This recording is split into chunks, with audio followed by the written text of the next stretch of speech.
இந்த பணக்கார அம்மா அவருடைய கணவர் கிட்ட போன் பேசிட்டு இருக்காங்க. நீங்க அனுப்புன சேலை வந்துருச்சு. அதுவும் இல்லாம நல்லா இருக்கா அப்படின்னு சொல்லி போன் பேசிட்டு வைக்கிறாங்க.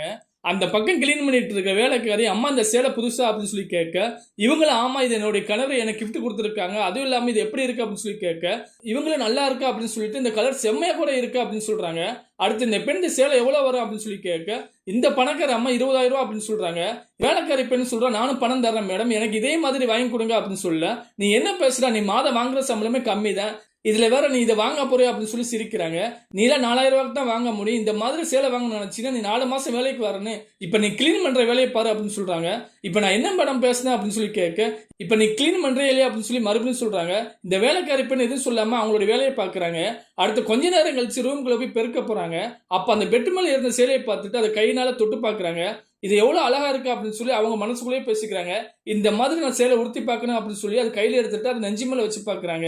அந்த நேரத்துல அந்த பணக்கார அம்மா அதை பார்த்துட்டு நீ என்ன பண்ற அப்படின்னு சொல்லி அவங்களுடைய கன்னத்துல அடிக்கிறாங்க. உனக்கு எவ்வளவு தைரியம் என்னோட சேலை தொட்டு பாக்குற அப்படின்னு சொல்லி கேட்க, மேடம் நான் சும்மா தான் தொட்டு பார்த்தேன் அப்படின்னு சொல்லி அவங்க சொல்றாங்க.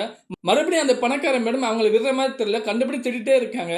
கடைசியில வேலைக்கார பெண், மேடம் நான் உங்ககிட்ட பணம் தரேன் வாங்கித்தாங்க அப்படின்னு சொன்னேன். எனக்கு என்னுடைய கணவர் இருந்தா வாங்கி தருவாரு, என்னுடைய கணவர் ஆக்சிடென்ட்ல இறந்து போயிட்டாரு, நான் அனாதையா இருக்கேன், நான் தெரியாம பண்ணிட்டேன் மன்னிச்சுக்கிறேங்க அப்படின்னு சொல்லி அந்த பெண் மன்னிப்பு கேட்டு அந்த இடத்தோட கிளம்பி போயிட்டாங்க.